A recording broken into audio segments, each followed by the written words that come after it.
Richard Morel avait bâti sa vie comme on érige une tour de verre dans le ciel de Paris, solide, rigoureuse, impitoyable. À 50 ans, il dirigeait un empire immobilier qui s'étendait de la Défense au quai rénové de Bordeaux. Chaque journée de sa vie était minutée. Les petits déjeuners engloutis entre deux appels, les déjeuners d'affaires arrosés de chiffres, les dîners transformés en négociations feutrées autour de nappes blanches. La villa familiale du 16 arrondissement est moins une maison qu'un hôtel discret. Un endroit où Richard dormait quelques heures avant de partir, avant même le lever du soleil. Dans ce monde réglé comme une horloge financière, il n'y avait pas de place pour l'imprévu, et encore moins pour la tendresse. Claire, son épouse, tentait de préserver une normalité fragile. Elle avait grandi dans une famille bourgeoise de province, croyant que le mariage lui offrirait un foyer stable. Mais elle se retrouvait seule, élevant Paul, leur fils de 4 ans, blond comme les blés et aux yeux d'un bleu limpide. Paul se déplaçait avec 2 petites béquilles violettes à cause d'une malformation, un congénital qui fragilisait ses jambes. L'enfant connaissait trop tôt la douleur des séances de rééducation et la solitude des après-midi sans père. Richard avait embauché un kinésithérapeute réputé qui passait 2 fois par semaine, payé à prix d'or. Mais en dehors de ces séances, la maison restait silencieuse, peuplée de jouets éparpillés et de rêves inachevés. Paul ne manquait de rien, sauf du plus important, une présence, un regard qui croit en lui. C'est dans ce vide qu'entra Élise. Elle avait 28 ans, venait de Villeurbanne et connaissait la vie du côté des bus bondés et des petits logements. Elle vivait avec sa mère et son frère cadet, Julien, 16 ans, lui aussi atteint d'une fragilité des jambes depuis sa naissance. Depuis toujours, Élise avait appris à improviser, à bricoler des exercices de rééducation à la maison, à inventer des jeux qui devenaient thérapie. Elle avait vu son frère tomber, pleurer puis se relever. Et à force,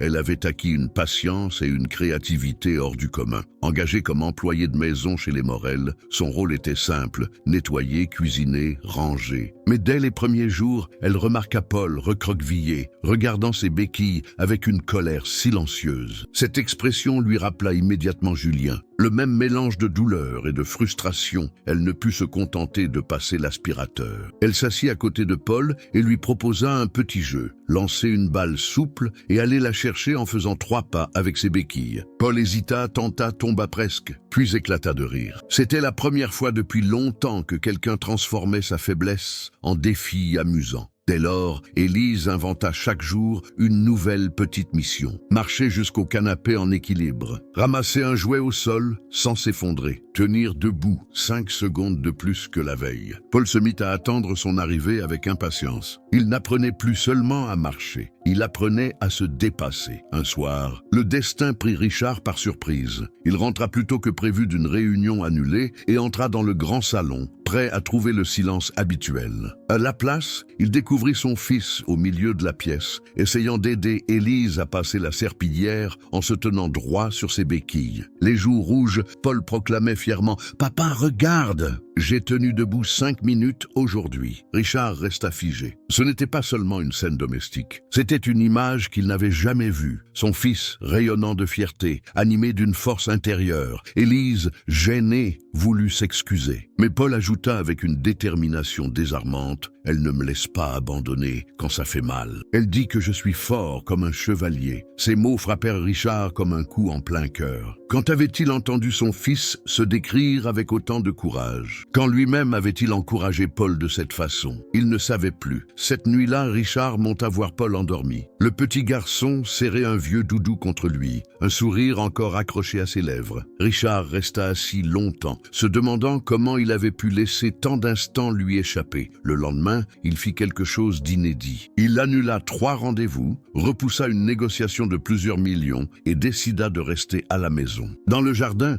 il s'assit près d'Élise et de son fils, observant. Paul tenta de se tenir debout sans béquille. 30 secondes. Son visage tremblait, ses jambes vacillaient, mais son sourire illuminait tout. Richard se leva, serra son fils dans ses bras et dit d'une voix tremblante « Mon fils, je suis fier de toi. » Ce fut comme un séisme intérieur. Pour la première fois depuis des années, donné, il avait l'impression d'être à la bonne place. Il convoqua Élise le soir même dans le bureau aux boiseries sombres. Elle se tenait droite, un peu effrayée. « Depuis combien de temps faites-vous ça ?» demanda-t-il. « Depuis le premier jour, monsieur, » répondit-elle d'une voix basse. « Mais jamais sur mon temps de travail, seulement pendant mes pauses ou après avoir fini mes tâches. Et vous n'avez jamais rien demandé en retour ?»« Non, monsieur. Je veux seulement l'aider. » Il resta silencieux un instant. Habitué à voir dans chaque geste un calcul, chaque faveur un contrat, il se retrouvait déstabilisé. Élise osa relever les yeux. « Monsieur Morel, Paul est extraordinaire. Il souffre, oui, mais il ne renonce jamais. Il me demande toujours si je ne suis pas fatigué, si ça ne m'embête pas. Il n'est pas seulement un enfant malade, il est un enfant merveilleux. » Ces mots résonnèrent dans la tête de Richard toute la nuit. Il avait passé des années à penser que l'amour se mesurait en factures réglées et en écoles prestigieuses. Mais une simple employée de maison venait de lui rappeler que l'amour se mesure en présence. Les jours suivants marquèrent un tournant discret mais décisif. Richard, l'homme des bilans et des contrats, commença à passer du temps dans son propre jardin. Chaque matin, avant de replonger dans ses dossiers, il s'arrêtait pour regarder Paul et Élise travailler ensemble. Parfois, il posait des questions, parfois, il restait silencieux, comme un spectateur émerveillé. Paul progressait vite. Il tenait 1 minute debout, puis 2. Il parvenait à franchir le couloir sans s'écrouler. Ses yeux s'illuminaient à chaque réussite. Richard découvrait une émotion qu'il n'avait jamais ressentie dans une salle de conseil d'administration. L'orgueil d'un père devant son enfant. Ce qui l'ébranlait le plus, c'était l'attitude d'Élise. Elle ne cherchait ni compliment ni récompense. Elle encourageait Paul avec des mots simples, avec une patience infinie. Elle avait ce don rare de transformer l'effort en jeu, la douleur en défi, la peur en rire. Un soir, alors que Claire observait depuis le balcon, elle sentit une pointe d'inquiétude. Sa place de mère lui paraissait menacée, car si son mari, autrefois si distant, retrouvait son rôle, il le devait en grande partie à cette jeune femme sortie de nulle part. La jalousie resta longtemps silencieuse, mais elle grandissait. Un après-midi, une amie de Claire, Hélène,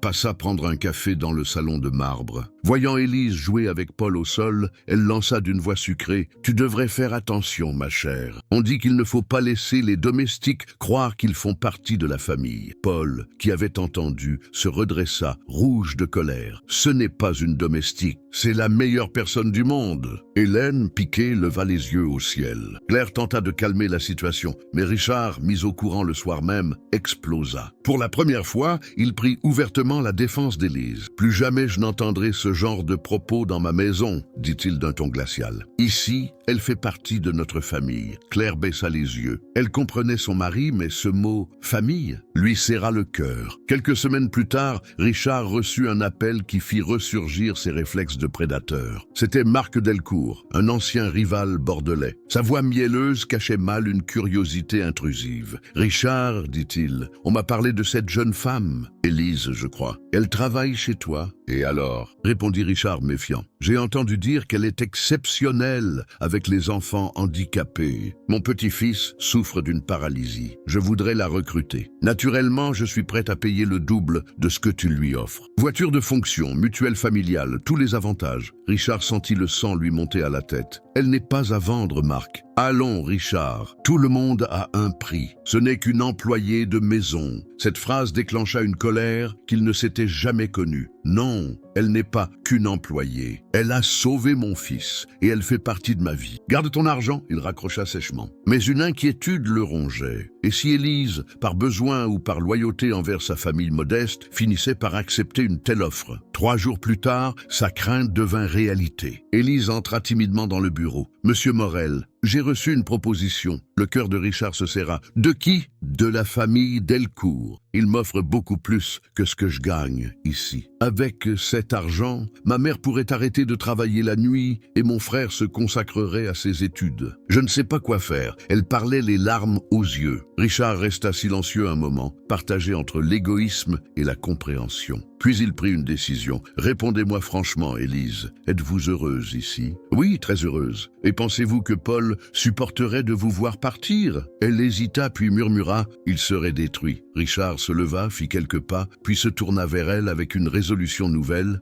Alors, je vais faire mieux que Delcourt. Vous aurez le même salaire que ce qu'il propose, plus une mutuelle pour toute votre famille. Et je financerai vos études de kinésithérapie si vous le souhaitez. Élise porta ses mains à son visage, bouleversé. C'est trop, monsieur. Mais non, c'est juste. Vous n'avez pas seulement aidé mon fils. Vous m'avez sauvé, moi. Elle éclata en sanglots silencieux. Et ce jour-là, elle décida de rester. Les progrès de Paul se multiplièrent. Un jour, il parvint à marcher 10 pas sans béquille. Richard, ému, filma la scène pour en garder une trace. Claire, longtemps jalouse, commença peu à peu à voir les choses différemment. Ce n'était pas une concurrence, mais une alliance inattendue. Pour la première fois depuis des années, la maison Morel résonnait de rire. Un soir, alors qu'ils dînaient tous ensemble, Claire regarda Richard dans les yeux et dit à voix basse « J'ai pensé à te quitter ». Il resta figé. « Mais aujourd'hui, je vois un autre homme. Si tu continues comme ça, peut-être que je croirai encore en nous. » Richard lui prit la main. « Je ne veux plus jamais perdre ma famille. » Claire, émue, comprit que ces paroles n'étaient pas des promesses en l'air. Quelques mois plus tard, l'école de Paul organisa une fête de fin d'année. Chaque enfant devait montrer une petite prouesse apprise durant l'année. Pour Paul, c'était un moment décisif. En coulisses, il tremblait. « Et si je tombe devant tout le monde ?» murmura-t-il à Élise. Elle s'agenouilla, prit ses petites mains dans les siennes et répondit doucement. « Tu es déjà tombé 1000 fois, Paul, et tu t'es toujours relevé. Ce n'est pas la chute qui compte, mais le courage de se relever. » Sur scène, Paul prit le micro. Sa voix tremblait, mais ses mots étaient clairs. « Je m'appelle Paul Morel. Avant, je ne pouvais pas marcher sans mes béquilles. Mais quelqu'un m'a appris à ne jamais abandonner. » Il lâcha ses béquilles, fit 3 pas, puis 5. Le public retint son souffle. Au 10e, la salle explosa en applaudissements. Je dédie cette marche à 3 personnes. Mon papa, qui est devenu mon meilleur ami. Ma maman, qui m'a toujours protégé. Et Élise, qui m'a appris que je pouvais être un chevalier. Le public se leva d'un seul mouvement. On appela Élise sur scène. Rouge de honte, elle monta. Mais Paul la serra dans ses bras et lança dans le micro. « Elle n'est pas seulement notre employée. Elle fait partie de notre famille. » Richard prit à son tour le micro, la voix brisée par l'émotion. « Mon fils a raison. Sans elle, nous ne serions pas ici aujourd'hui. » Les applaudissements résonnèrent longtemps. Ce soir-là, Richard comprit que la transformation de sa famille était irréversible et qu'Élise en avait été l'âme discrète. Les semaines qui suivirent la fête de l'école furent marquées par une agitation nouvelle. Des parents que Richard et Claire ne connaissaient même pas les abordaient à la sortie de l'école ou dans la rue. Tous voulaient la même chose, rencontrer Élise. Un soir, une mère s'approcha timidement dans la cour. Son fils, atteint d'une maladie neuromusculaire, regardait Paul avec des yeux brillants. « Madame, vous êtes bien Élise ?» demanda-t-elle presque avec respect. « Oui » répondit-elle, gênée. « Mon fils vous a vu sur scène avec Paul. Depuis, il me dit qu'il veut marcher comme lui. Je ne sais pas comment faire. Est-ce que vous pourriez nous aider ?» Élise resta muette. Elle n'était pas médecin, pas encore diplômée. Mais la détresse de cette femme réveilla en elle la même urgence qu'autrefois, quand elle aidait son petit frère à Villeurbanne. Richard observa la scène. Pensif, le soir même, dans son bureau lambrissé, il appela Claire et Élise. Il avait ce ton solennel qu'il employait avant une grande décision. « Vous vous rendez compte de ce qui est en train de se passer ?» demanda-t-il. « Quoi donc ?» dit Claire, intriguée. « Les gens voient en toi, Élise, quelque chose que ni les médecins ni les instituts privés n'offrent. Tu donnes de l'espoir. Ce n'est plus seulement Paul, c'est des dizaines d'enfants qui pourraient retrouver confiance. » Claire posa doucement sa main sur celle de son mari. « Peut-être qu'il est temps de penser plus grand. » De cette conversation naquit une idée folle. Faut créer un centre spécialisé, accessible, où les enfants atteints de handicap moteur pourraient recevoir non seulement des soins, mais aussi un soutien affectif et humain. Richard s'occupa de la partie financière et administrative, mobilisant ses contacts dans les milieux d'affaires. Claire mit son énergie dans l'organisation logistique, le choix du lieu, la communication. Quant à Élise, elle devint l'âme du projet, celle qui dessinerait les ateliers, choisirait les méthodes, accompagnerait les enfants. Ils décidèrent d'implanter le projet à Lyon, là où Élise avait grandi, pour donner un symbole fort, un quartier populaire qui devenait le berceau d'une nouvelle espérance. 2 ans plus tard, le Centre Espoir Enfance ouvrit ses portes. C'était un bâtiment moderne,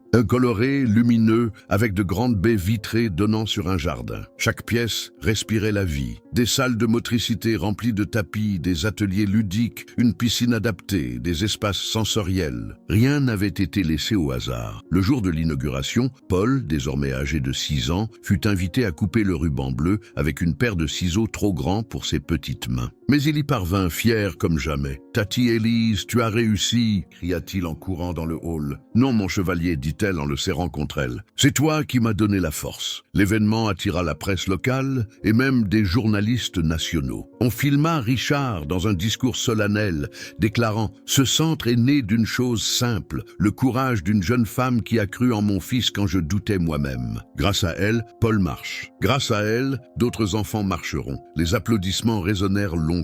Claire, émue, avait les yeux pleins de larmes. Elle repensa au jour où elle avait failli quitter Richard. À présent, ils étaient ensemble dans un projet qui les dépassait tous. Le centre devint rapidement une référence. Des familles arrivèrent de toute la France, parfois même de Belgique ou de Suisse, pour consulter Élise et son équipe. Chaque jour, de nouvelles histoires se dessinaient, comme celle de Jade, une fillette de 5 ans atteinte de paralysie cérébrale. Au début, elle refusait de quitter son fauteuil roulant. Un matin, Paul vint la voir dans la salle de motricité. « Moi aussi j'avais peur, dit-il doucement. Mais regarde, maintenant je cours. Et si tu tombes, je te relèverai. » Jade leva les yeux, hésita, puis accepta d'essayer. Ses jambes tremblaient, mais elle tint debout 10 secondes. Sa mère éclata en sanglots. Élise, à l'autre bout de la salle, observa la scène avec un sourire discret. Elle savait que l'exemple de Paul valait 1000 discours, mais le succès attira aussi des jalousies. Marc Delcourt, l'ancien rival de Richard, lança dans la presse un article venimeux. Il accusait le centre d'être une opération de communication destinée à redorer l'image ternie d'un industriel. Ce n'est pas un projet humanitaire, déclara-t-il dans une interview. C'est du marketing déguisé. Richard serra les poings. Mais Claire le calma. Laisse parler. Ceux qui viennent ici savent la vérité. Ce que nous faisons n'a pas besoin de publicité. Et en effet, chaque sourire d'enfant suffisait à réduire les critiques au silence. Un jour, une visite inattendue fit ressurgir le passé. Hélène,